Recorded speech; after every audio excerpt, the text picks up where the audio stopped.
Welcome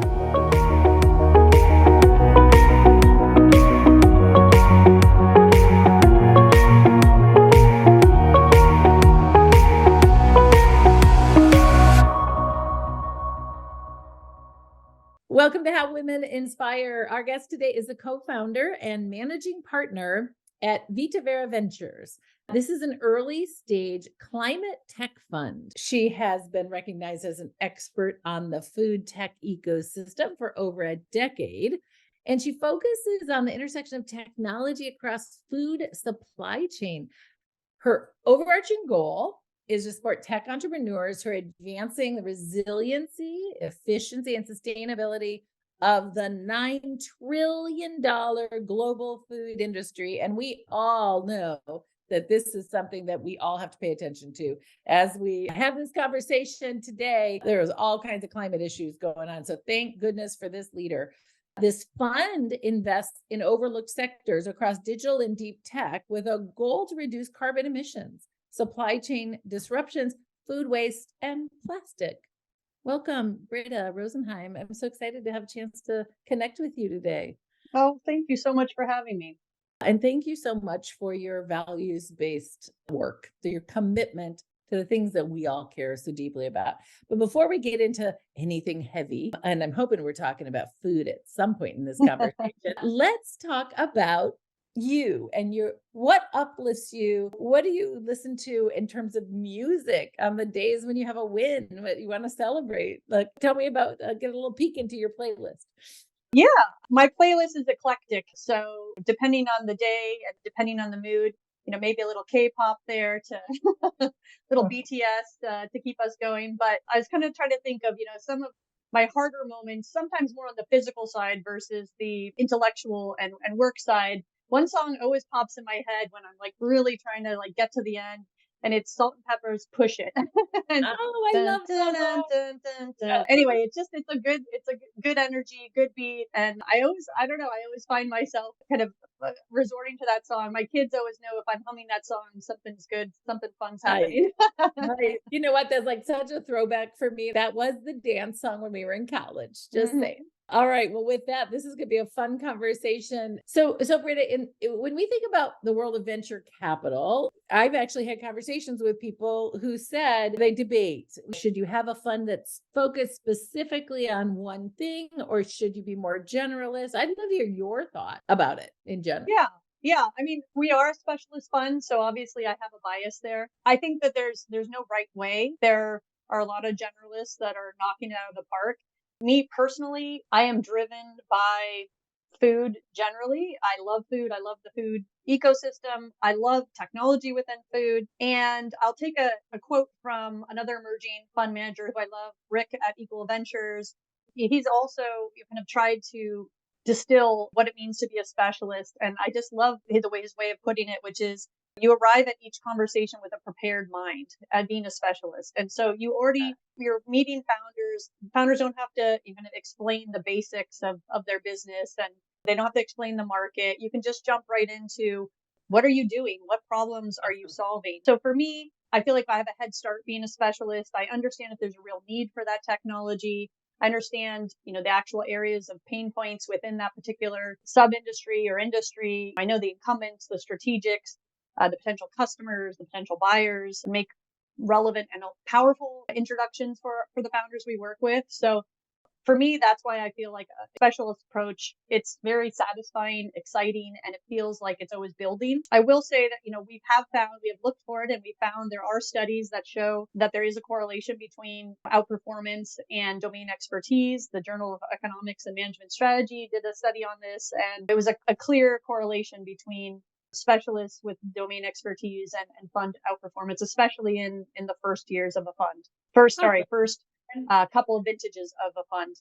Fantastic. So you were talking about food, and I had the benefit this year of getting to go on a food innovation tour to Japan, which was fascinating. We went with a couple VCs, a couple university folks, a couple really famous chefs, entrepreneurs. It was really beautiful to sort of see that whole ecosystem. Are you kind of think like a whole ecosystem approach to food innovation, or do you have a very specific area in that? So my heart loves all things food. In terms of our thesis at Vita, where we think the next batch of unicorns are coming from is this kind of overlooked area within the food industry, which is after the farm and kind of generally before the consumer. So, kind of really within the endpoints of food and ag, that's where our focus is. I personally spend a lot of time, kind of building ecosystem on all sides, all the way up through the ag value chain and down, and kind of understanding consumer behaviors and brand and merchandising and marketing and all that stuff. But in terms of,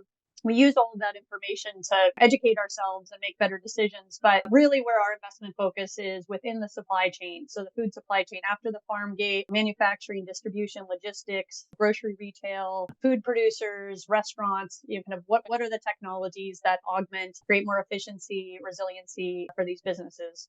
Well, and in many ways, the food stuff is recession proof, if you will, right? We're going to have to eat, whether it's a good market or a bad market, right? One of our investments is in a company called C0 Foods, and this is Mhm. the supply chain for the micro fulfillment. So it's like and it reduces climate impact. I've So we're talked to them. Yeah. yeah, Yeah. Great, yeah, great team. I think you might have introduced us. Yeah. yeah. I think another quote from another investor that I admire that's focused on restaurant tech is we were at a conference and he said, well, I'm pretty sure everybody in this room has obeyed the laws of gravity today. And I'm pretty sure that everybody needs oxygen to be here today. In the same certainty, I know that everybody here has participated in the food economy in some way today and every day. So Exactly. it is, it's Exactly. part of But our life. so if it's ubiquitous in that way, why is it overlooked? I mean, why are people and which is a great investment opportunity then, Yeah. right? It means that there aren't other people clamoring to get on the cap table. I've actually thought about this a lot because I've been focused on this sector for 12 years now, this intersection of food and technology. Before it was even a standalone sector, I was one of the first industry analysts talking about food and technology together. And I don't have a definitive answer, but I think depending on the person, there's some different answers. I think broadly for the average person, they don't think of food as an industry. It's a personal thing to them. So agriculture technology is not as confusing. Like people say, oh, I invest in ag tech. Okay, I got it. They think of a farm, they think of tractors, they think of an industry, right? And when you say food technology, they're just like, what do you mean? Is this green goo and beakers? Is this, I don't understand. Like just because food, and I didn't mean to say that I didn't mean to say that in a stupid, oh, I don't get it. Like, but it really just it doesn't Sure. compute. They don't think of food as an industry, which it's like, Yeah. as you said in the intro, it's a $9 trillion industry. Yeah. It's huge, Huge. but Huge. there's that personal relationship with food, which is what everybody feels that they are their own experts in their own food experience. I think another piece is, there have been a lot of waves of technology within food, and I think in terms of on the investing and innovation side, and similar to clean tech in over the last couple of decades, early investors got burned. The industry wasn't ready for that technology. It wasn't, the adoption levels, both on the consumer and enterprise side, hadn't hit it. And so I think there's some people that were excited about this space. They invested perhaps a little too early in the sector, got burned, and now they're shy about coming back.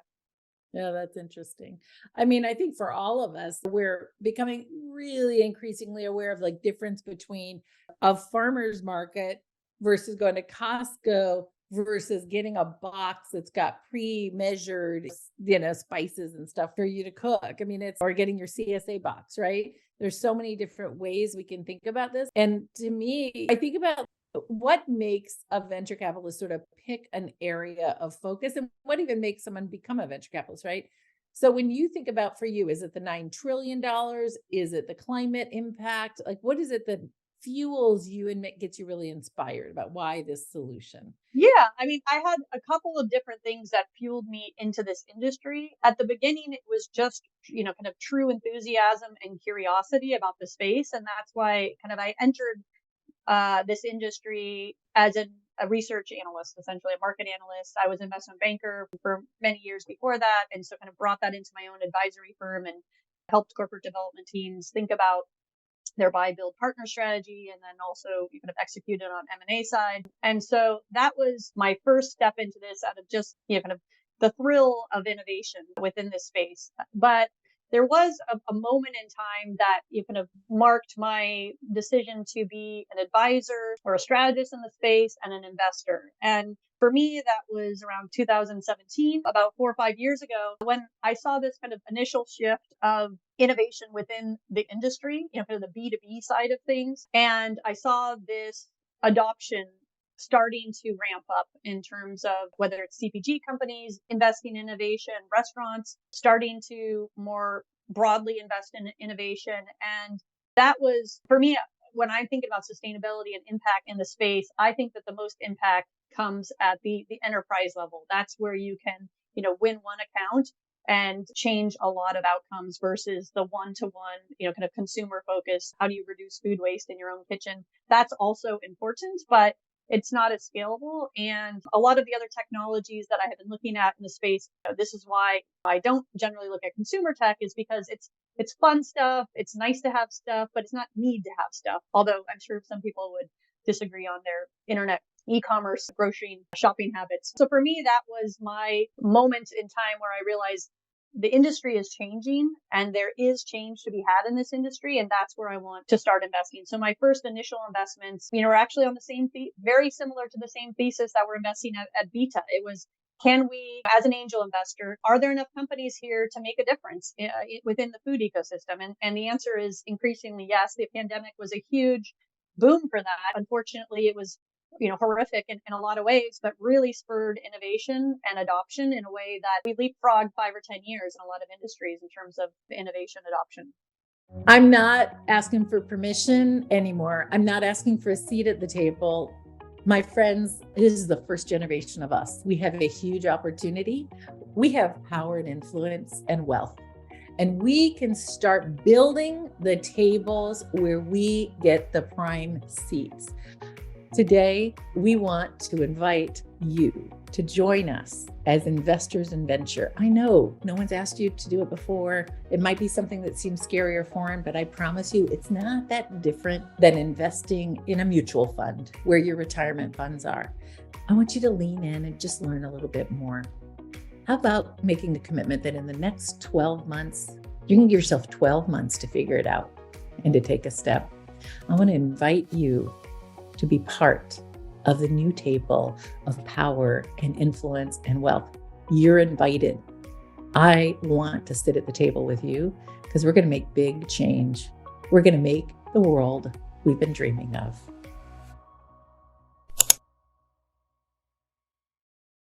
So when I think about everything that you just said, you were talking about how you found these entrepreneurs, right? And I think of what you're doing as sort of this intersection of impact, making the world a better place. Where are you finding these entrepreneurs that are committed to this industry? Are they in accelerators around impact? Like, where do we find them? I mean, it's truly everywhere. The other thing I will say is because the food industry is the least digitized major industry in the world, there are still a lot of building blocks that need to be made and kind of digital foundations. And so the way that I think about impact in the food industry sometimes is just like, how do we get basic digitalization here? Because it's not about kind of first level sustainability or impact metrics. It's like, how do we actually get that foundation? So then we can layer on other things that will lead to positive externalities. But there's still some real building blocks that need to be made within the industry. So it's not just accelerators that are focused on climate tech. It's still innovators who are thinking about creating more resiliency and efficiency in the food system. And to me, that then leads to more sustainability or impact. For me, I've been producing these industry market maps, this industry analysis for years. I used to do it on a monthly basis. I would talk about all of the M&A and partnership and fundraising within this intersection of food and technology. There was a time at the beginning where I knew every single founder in the world, it felt like, that was focused on this intersection. And that is impossible now, which is so exciting that the industry has grown so much. But because of that thought leadership, I was able to make a name for myself as someone who's, constantly thinking about all of these aspects of, my lens is specifically on kind of digital infrastructure, primarily software, some IoT, hardware. My business partner at Vita, Beatrice, she's focused more on the deep tech side. So she's looking at biotech, material science. She's the wet tech, I'm the dry tech. Yeah. but All right. but anyways, because of kind of all of these industry maps, I get a lot of inbounds. People are like, "How I saw you published a new map. I want to get on your map." I talk to a lot of obviously the accelerators, but also the strategics and incumbents in the space who are evaluating technology. I often get leads there. So it's a lot of my discovery is luckily at this point inbound, very relatively little outbound at this point in my career. So you're getting a lot of everybody knows you and they're all coming to you, which is fantastic.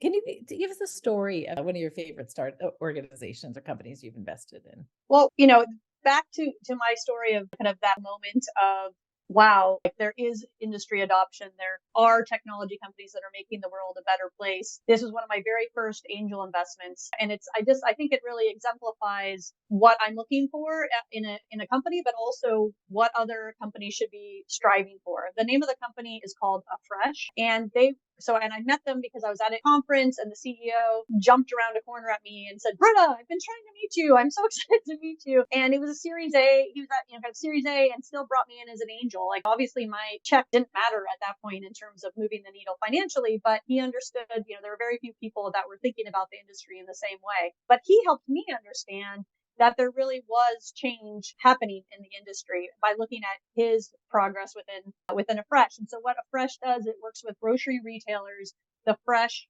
purchasing department. So the purchasing department that's thinking about fruits, vegetable, deli, cheese, meat. There are actually shockingly are not very many demand forecasting solutions in that category. Most of the standard ERP stuff is focused on center of the store box products, which doesn't matter if it's coffee or cereal or a bar of soap. It's kind of the same processes. But for fresh, it's different. So whether if the strawberries come in and they had a rough ride, they're going to last for 2 days. If they're every product has its own variety of outcomes that can happen depending on the quality of it coming in, the time of the year, all of this stuff. And so what Afresh built was a demand forecasting and ordering tool, as well as inventory, and they've expanded to merchandising.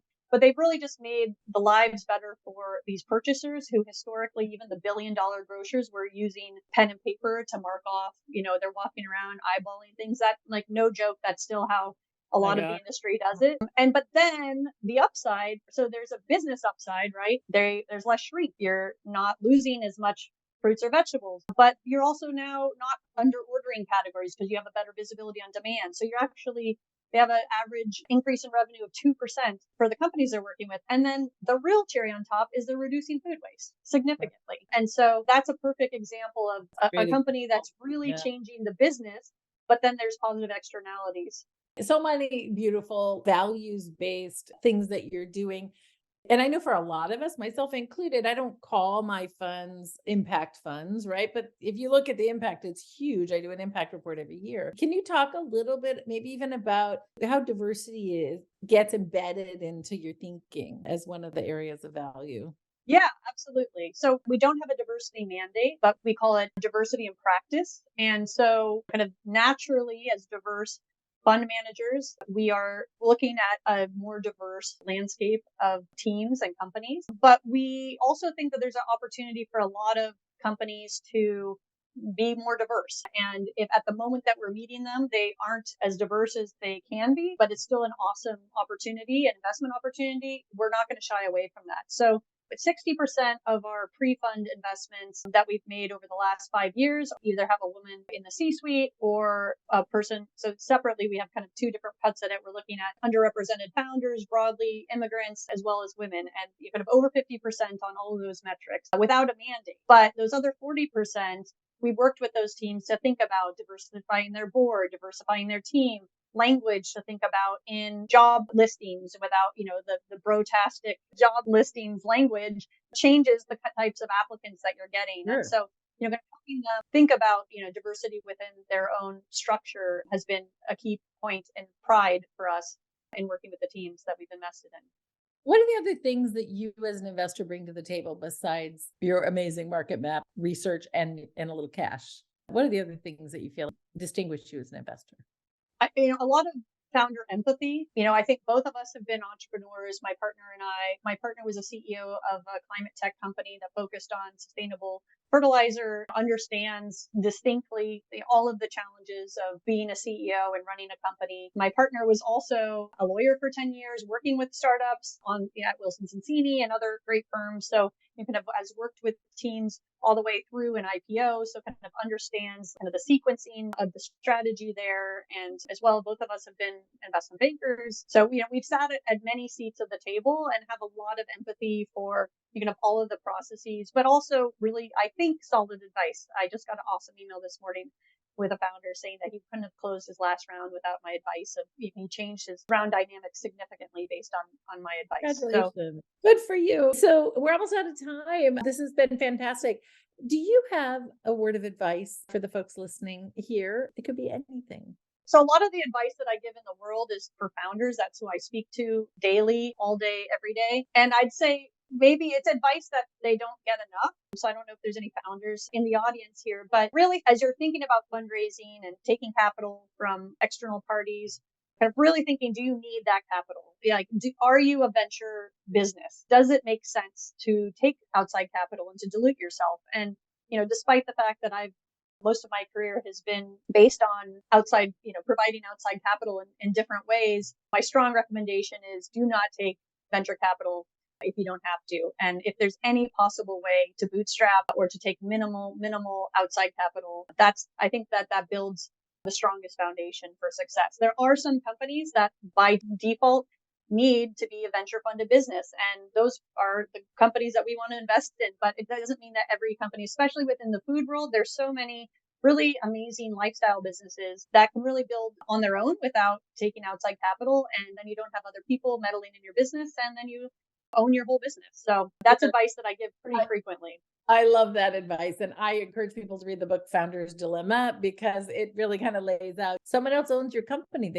Ultimately they can remove you as the leader of the company if they feel like that's not the best thing for the company. There's all kinds of things that can happen. Thank you so much. I mean, it gives me so much hope listening to you to think about some of the most critical issues of our time. And climate change is literally one of the things that's on everybody's mind today. Is we've got fires in Hawaii, in Maui, we've got floods in Southern California. It's been kind of a nutty time, and all the predictions that we heard are coming forward. So we're going to have to figure this out. Thank you so much. How can people find you, Brita? Yeah, LinkedIn, Brita Rosenheim. There aren't a lot of Brita Rosenheims out there. I think no other Brita Rosenheims. That's probably the best way. I'm on Twitter as Baconista, but don't post as frequently there, given the uncertainty of that platform. But yes, X, right? Vita, our website is Vita, VITA, VC.com. But I would love to tell you how much your credo means to me. I know that, sincerely, every time I hear it, I almost start crying out of real warmth and appreciation. It's so beautiful and concise and tight and important. And I think if more people adopted that into their world, we'd have a much better place. And it really was so thoughtful, and it must have taken a long time to come up with that. But sincerely, every time I hear your credo, I'm just like, yes, this is the way the world should be. So thank you for you. Thank you so much for saying that. We'll be fierce advocates for other women. That's the first one. And I also want to thank you for showing up today and being unabashedly visible, Brita. We really need your leadership, and so grateful for it. Have a great day, everyone. And I hope that after hearing this today, you're feeling a little more knowledgeable about the venture space, what makes a great VC, and also this industry that we need to disrupt. We've got a lot of opportunity, which means great investment opportunities. Thanks, Brita.